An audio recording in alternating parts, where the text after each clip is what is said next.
Hello, hello. Welcome to the AllIn podcast with your host, Nate Peo. I'm Nate Peo. Today's episode, we have a guest that I met from a Facebook group page called Unconventional Leaders. Our guest is Katie Herrel. Katie had posted on the group page that she was looking to get started in real estate investing. And we chatted briefly through the Messenger app and decided to get on a phone call, talk a little bit more depth, give her some tips and advice from somebody that's been in commercial real estate investing for a lot of times. But I think a lot of the tips and knowledge when you're looking at financial deals stays the same. It's just on a smaller scale. So we got to talking about getting started in podcast. She's got her own podcast going on out there. And then we jumped into some real estate investing tips and advice. So I think you get a lot of value out of it. I know I sure did. But it really goes to show you just when you have an open mind of who you're going to meet, you never know where it can take you and the relationships you'll make, the connections you'll make. And if you're open-minded, it's going to take you a lot of fun places and you're going to meet a lot of wonderful, great people. And I sure did. So go ahead, take a look, take a listen to this podcast. Let me know what you think. Thanks. Want to go far in business and in life? You can't do it alone. The secret is expanding your network of personal relationships, building friendships, connecting on an intimate level, away from the office, over a coffee or cocktail. Welcome to All In with Nate Peo, the show that asks what happens when you go all in and leverage the power of your network of personal relationships. Yes, absolutely. So you're getting into podcasting then. That's pretty cool. Have you already laid out your show? Are you kind of figuring that out right now? It's a work in progress. I've had a few people on the show and recorded it. Like, it started off, the idea behind it was like I was advising some small businesses and stuff like that. And I would coach them and we'd meet for a beer or a coffee, and we talked for an hour about what they had going on and what they were working on. And I was always at the end of it, I was like, that was really good information. I think people would find some value in hearing that, and I thought it was interesting. So I've had this idea for a few years of recording it and documenting it, but I never had the guts to do it until about 3 months ago. And I decided I was going to do more and be out there more. And so it evolved into this idea. And it's still kind of in flux, but for the most part, it's going to be that general dynamic. But there's other topics I want to cover too, just kind of stuff I deal with personally that I've shared with other people that they found inspiration from. So I'm I don't want to be too narrow and just say it's only about business coaching and consulting and networking, but also about other things too. And it could be anything. So I just find meeting people fascinating, and wherever the conversation goes, it goes, and whatever we talk about, and just see what happens. So that's kind of it in a nutshell.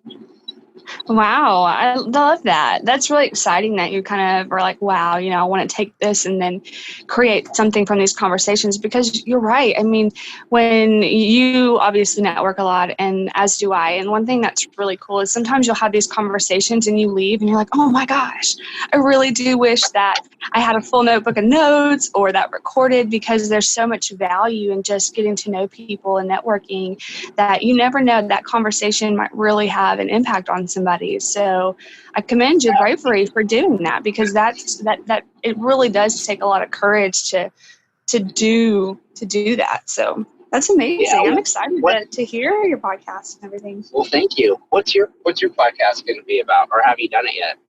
Yes. Yeah, I've already been podcasting for about 2 years. I'm kind of similar in a sense. I do my podcast called The BS Detox, and I've interviewed all types of people from musicians to artists, poets, businessmen and women, weight loss journeys. I love it all. I really do love just connecting to people and seeing what in their life kind of inspires them to create their world, and so getting the opportunity to sit with all different types of people is just so fascinating to me. But really it's about uprooting limiting beliefs at the core of the show. That's what it's kind of designed around. So I do in-person interviews, but I also do a lot of solo episodes where I kind of just share my heart. It's kind of like a blog, but a vocal, blog. Yeah, I get that, because like it helps you kind of get for me, like I'll have ideas floating in my head and I'll feel like discombobulated because of it, and then just recording it, I don't know, somehow it just like feels like I gathered it and organized it, and like I've taken it out of my head and floating around, and I'm able to like, it just relieves some stress and provide some clarity when I talk it out. So that's cool. Right. And, one thing that's really cool is when you're really present with people and you're talking with individuals, it's funny how you don't really remember necessarily what you say because you're more focused on just speaking and talking with that individual. And so when you're in that place, it's hard for your mind to really like take notes and gather because you're just being present with another human. And yeah, so recording it gives you the opportunity to go back and be like, wow, yeah, that's where that went, because our mind also, we kind of create our own stories too sometimes as we're in conversation. So then when we get out, we might be like, oh, that was a good conversation, or oh, that was a interesting one. I'm curious how we got on that topic. How did we get there? And by documenting it, it gives you that opportunity to kind of reflect and be like, wow, yeah, that was really cool. Yeah, that is cool. So you have a fascinating story, I think, because you have some franchisee GNC stores, right? And you're looking to get into real estate investing. Yes. So I work with the franchisee. I'm not the franchisee. I run the Nashville GNC stores for him. Okay. He's not an absent owner by any stretch, but I do all of the day-to-day work for him. He's an older gentleman who just kind of wants to enjoy a little bit of his, not necessarily retirement, but his life a little bit more. So I take on all of the business duties for him and running his franchises, but I really do enjoy it. And yeah, we want to get into real estate investing, and this is going to be our first year we have committed to it. My husband and I have thrown this crazy idea around for a few years, but we were driving home from Asheville a couple weekends ago, and we're like, you know what? We need to pull the plug. We need to stop making excuses as to why we're not doing this, because we've spent a lot of time thinking about it and writing up all this different stuff and kind of trying to be creative with it. And we're like, we're going to do it in 2020 is the year we're going to get our first rehab property. So, yeah. What's your model look like? Are you looking to buy and resell the property, or are you looking to rent it out? Yeah, so we're basically going to go, I'm sure you've heard of like the BRRRR method, buy, rehab, rent, refinance, use that to go into another property. Yep. Yeah, so we're going to go with that method to start and see kind of where that takes us. And as we're in that process, see, oh, is this what we like? But as we build a network around that, figuring out, how we're going to actually scale and what we're going to do with it. But that's where we're going to start. Okay. So I'm assuming you've done some due diligence, and you're pretty familiar, at least, with like some of the things I might talk about. Yeah. So first off, you probably know this, like whatever they show you on like Flip or Flop or Property Brothers, like that's like TV. It's for entertainment. Right. It doesn't really go like that. In a sense, real estate investing is very boring. It's there's no excitement to it. It's at its core. I mean, if you love like the rehab part of it, that's like contracting. That's a different, I think, thing, and that's okay. But at its core, real estate investing is just really boring. It's acquiring a property at a low enough price that you're able to either resell it after you rehab it for a profit, or you're able to rent it and cash flow it over time. And then, like you said, you pay off your loan using the income from the renter, and then you refi it and pull the cash out, and you continue that process. And I've been in this place before in the past too. So like, if you're looking to get started the first time, you're always very excited to do something. And sometimes you forget the fundamentals, and you're like, right. I just fell in love with this property. I want it to work. And sometimes that's not a good idea, because You might acquire a property thinking like, oh, well, the property is going to acquire more value over time. Like in 2 years, it should appreciate. Well, we could have a recession next year, or you may put a renter in there and they don't pay their rent for 6 months, and you're covering the payment yourself, and all of a sudden, like, this idea that you're gonna make money on the appreciation falls through. So you wanna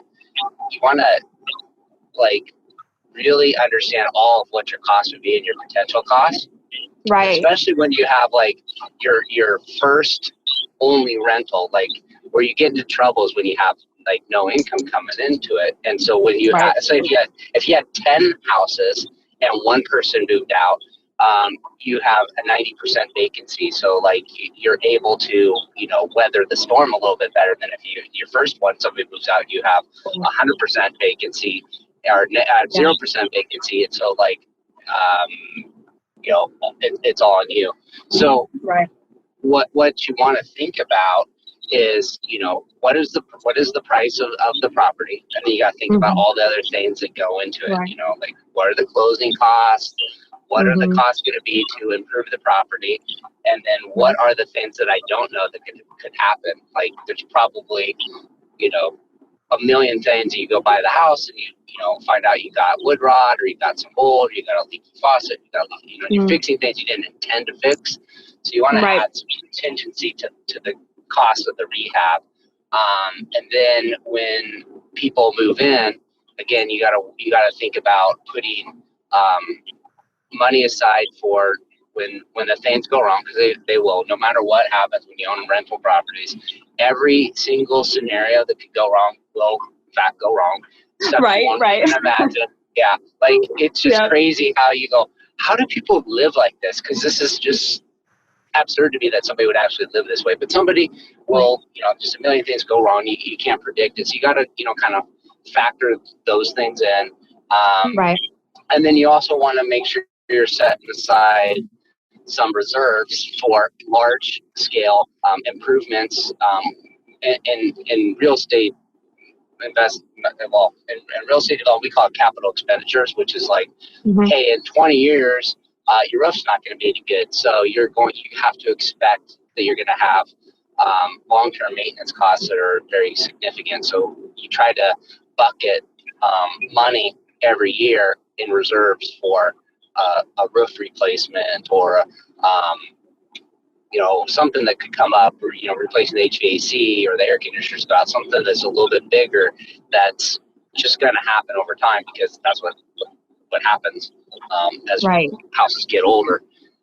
So those are like the important things to factor, is really making sure like you have contingencies on contingencies, so that you don't go into a deal thinking like, hey, this is, we can make it work, it's skin of our teeth. Like that's where you get yourself into trouble when you have a change in the I guess the economy, or whatever it may be, like a macro economy or micro economy specific to like that neighborhood or that resident. If you are very safe, your chances of success are better. But because you're being so safe, then a lot of opportunities that you might be looking at are no-goes. So you're going to look at 100 different properties before you might find 10 that have any potential. And then out of that 10, maybe one is good enough that it makes sense to make an offer on it and get the property. And then you're still competing with other people that might get it too. So you might not even get that one. So you gotta be like looking at a lot of deals. And I would suggest like, hey, just getting started. Like just say, hey, for 6 months, we're just gonna look at deals, like as many as we can. Like go out, look at, the MLS listings, look at 10 houses every day on the MLS, just run the numbers through your investment model, and just get a feel for like, hey, I'm more familiar with the market, I'm more familiar with what things should be. And even if like a good deal comes along, that just kind of go, hey, we're being patient.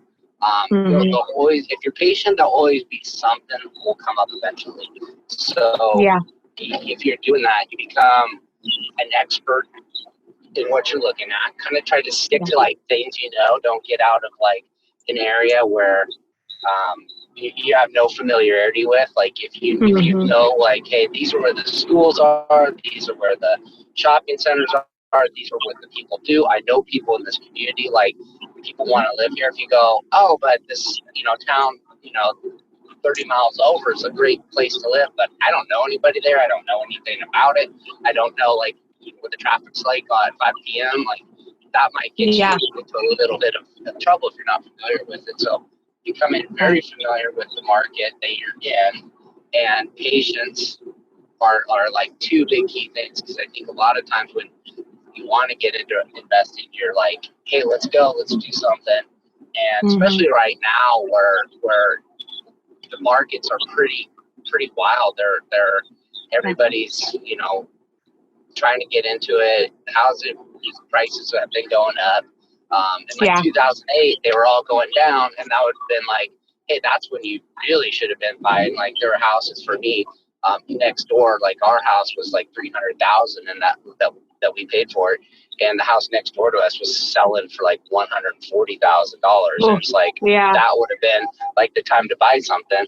Right. But like right now, that house would probably sell for $320,000, and now would not be the time to buy that house. So you're kind of in and out, but things happen. So that's kind of my advice, and that's why I say it's boring, because it's like you're just constantly looking at the same thing over again, and there's so many. It's like a no, it's a no, it's a no, it's a no. Yeah, and right.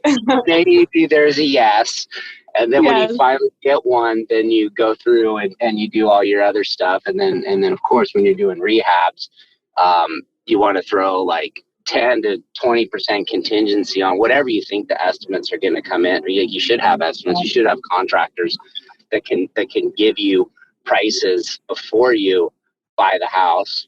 And then just put some contingency on that. So when, things like those things that they show you in the TV shows where they go, hey, we ripped off the drywall and we found all these problems. Like, that happens, Oh yeah, right. And then when residents move out, of course, they have, you might have a deposit on them, but there'll be things that you'll have to do, replace, the carpets and stuff like that always need to come out because they look terrible after somebody moves out. Those are important. And then whatever you can do, like if you're starting out yourself, like you want to balance what you can do yourself and what like places your time is better spent. So, obviously if you're managing the property yourself, you're going to save quite a bit of money on the management fees that somebody would charge you, but you're also the one that has to go out and collect the rent and deal with the tenant, and you have to do the repairs or find somebody to do the repairs. And if you can do the repairs, then of course you save some money. But again, hey, Saturday afternoon and you wanted to go, to the hang out with your kids at the park, and all of a sudden somebody's got to go fix a toilet or replace a leaky dishwasher that wasn't expected. So those are things that of course happen. And not to discourage you from it, I say like, when you get into trouble, real estate investing is when you under anticipate what all your costs are going to be, and then you're struggling to make those out. And there was one other thing I was going to make sure I said, and it's I can't think of it now. Oops. Just let it out of your brain. Well, it'll come back to you. Thank you. That's so helpful. That's one of the biggest things that we want to be really, really prepared for is making sure that we have really not only due diligence, but making sure like what constitutes a good deal, right? Like in the area, what are the comps? When you actually factor in a full rehab, what does that look like? And so I think that for us, we're trying to figure out, right now in our process is like, okay, how do we make sure that we are creating a plan that can scale, but that on our first rehab property, we are able to go in and say, okay, this is what needs to be done. This is what needs to be done. And, make sure that financially the deal makes sense. So do you have any advice on like what constitutes a good deal out of the normal, hey, comps and rehab costs? Is there anything else in there that you can think off the top of your head that's like, oh, you should definitely make sure you have that on your walkthrough checklist?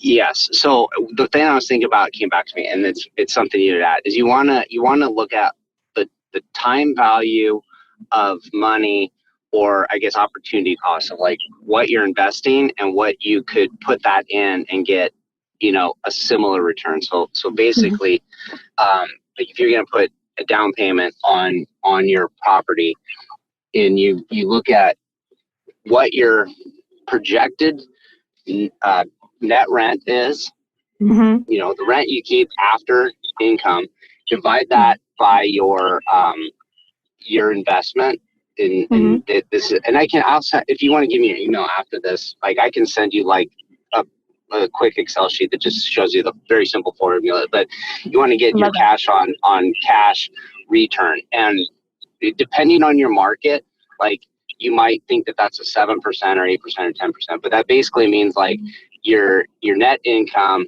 on say you do put down $20,000, a 10% cash on return on cash return would be sorry, I'm thinking in my head, it'd be like about $2,000 at the end of the year. So if you're grossing $2,000 on $20,000 every year, that'd be about 10%. And so you'd say, is that a better deal than I could put my money into, say, a Vanguard IRA and get 7% or 6% with no risk, or a lot less risk? So then you make those decisions. So you want to first have a good financial model of like, hey, what is my investment criteria, and what are the things that are important to me? And there's a million like template spreadsheets you can download from the internet, and some are going to be simpler and some are going to be more complex. And I would just go with something simple, because once you kind of just have like the basics of it, then you're evaluating like risk levels and tolerances between different other things, and that might not be something you want to be as complicated with. But so once you have like, hey, what are our investment criteria? What are the risks we're willing to take on?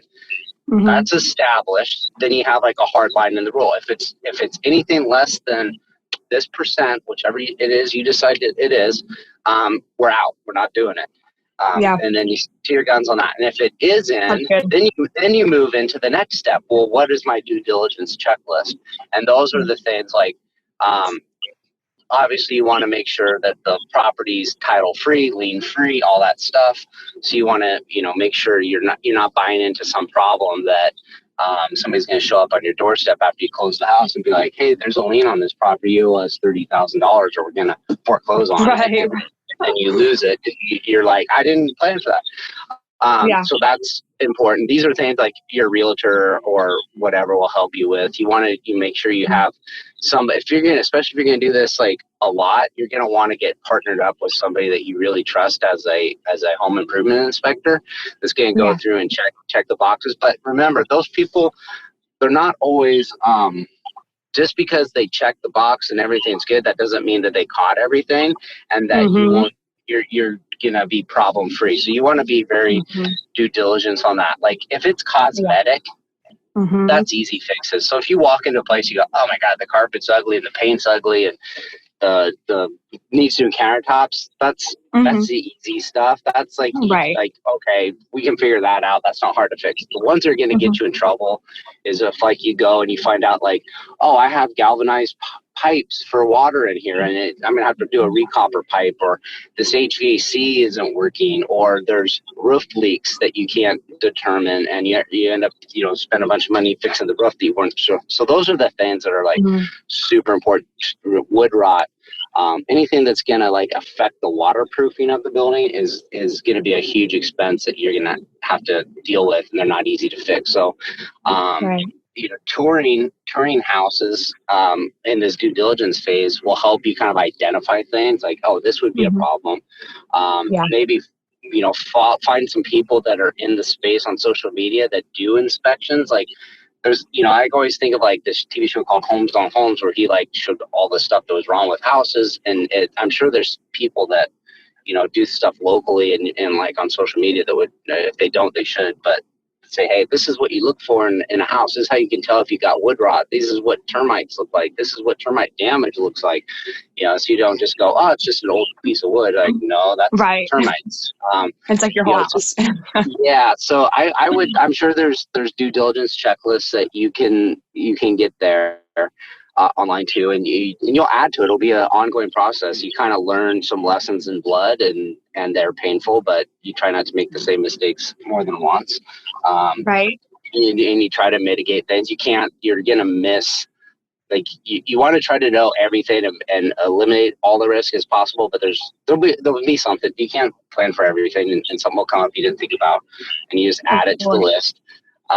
So really, title, making sure making sure that there's not any major infrastructure problems. And unfortunately, if you're in the rehab like world and you want to get good deals, like the properties that have cosmetic stuff, you're going to be competing with more people because it's easier. So like, right. People that are in that same space will go, hey, this is easier to do.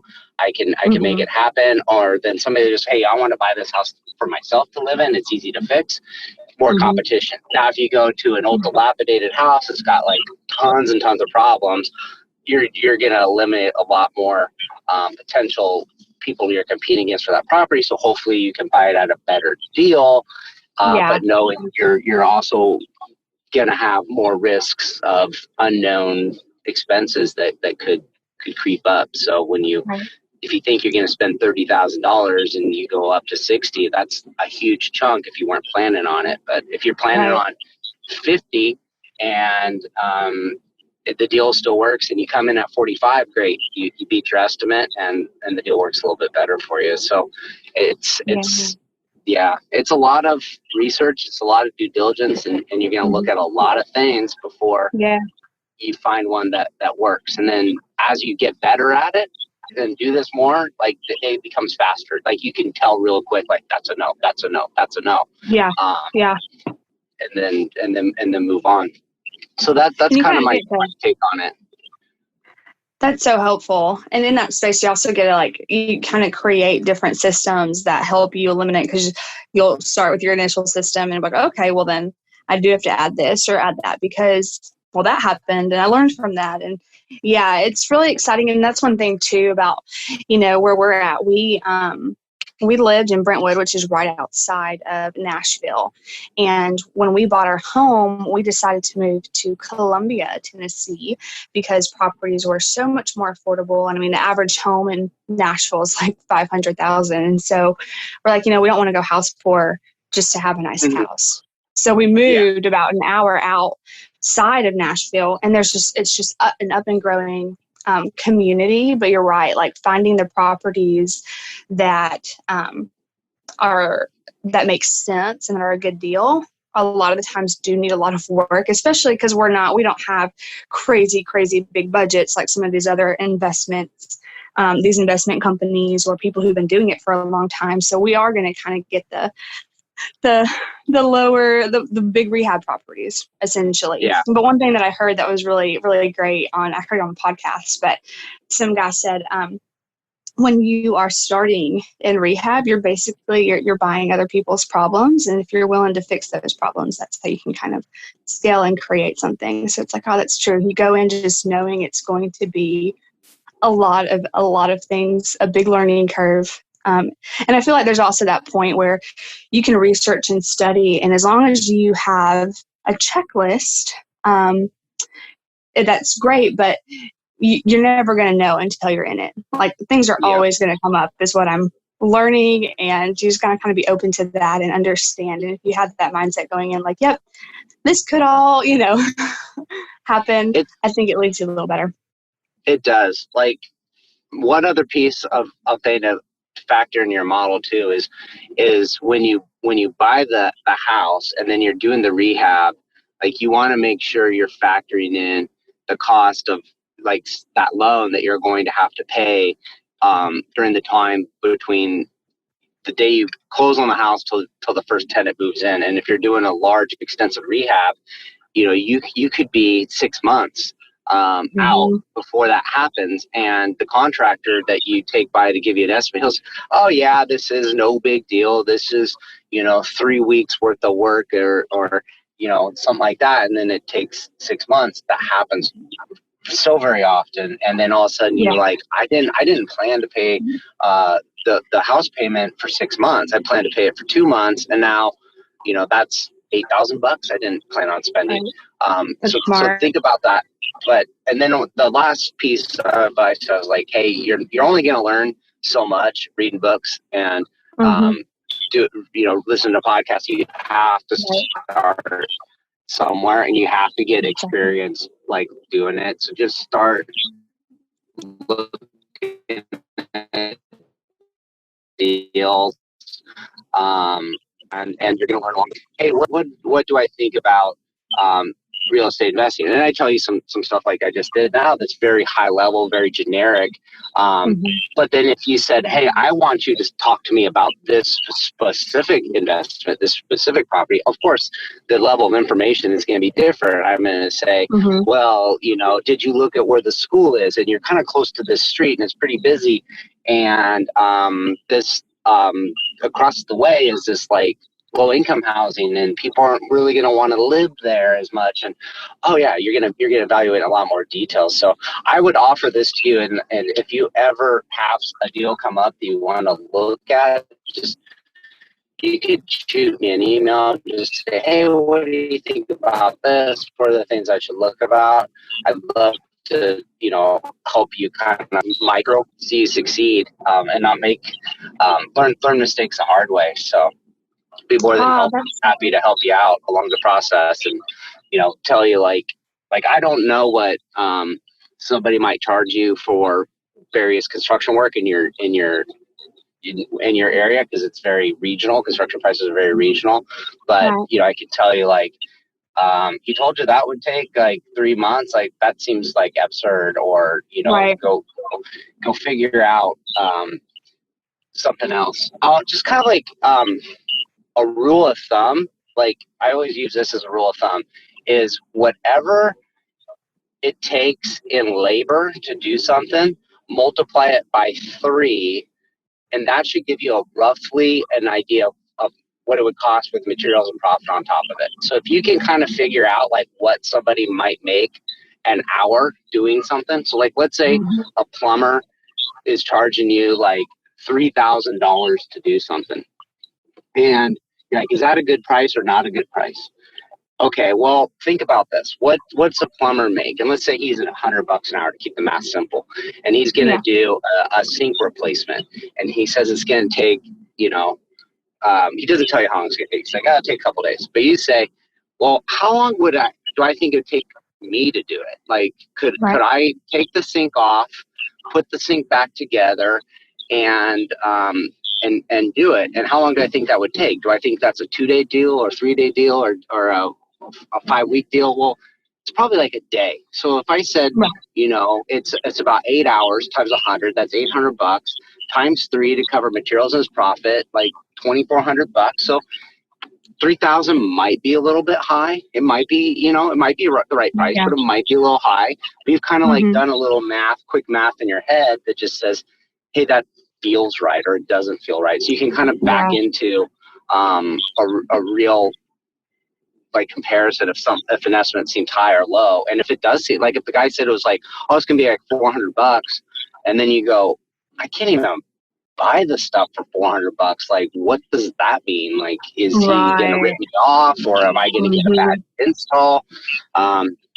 So that should help you out. So that's really good. That's really good. Multiplying by 3, I like that, because that's one thing that we don't know. Like, how do you know if it's a good deal, especially as you're starting?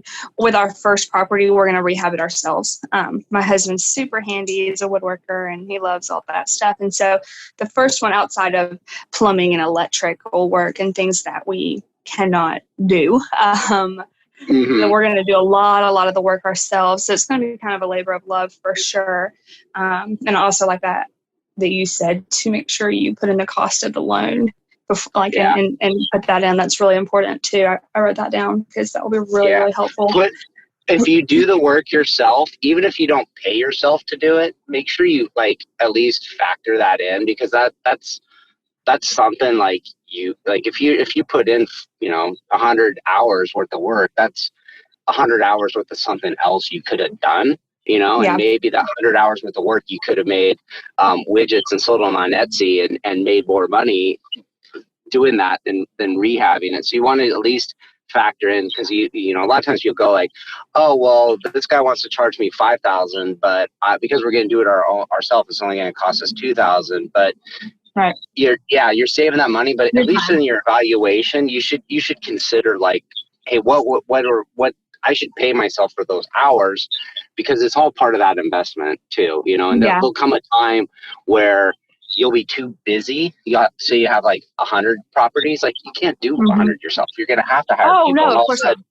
Your deals don't work because you're doing evaluations where you weren't paying for labor, and now you are. So. Of course. Oh gosh, I couldn't agree more. Yeah. Okay. I couldn't. Yeah, we would only do that for our first property probably as we build a network of people, because we don't know enough people in that space. So that's kind of our intention. Yeah. You'll meet a ton of people.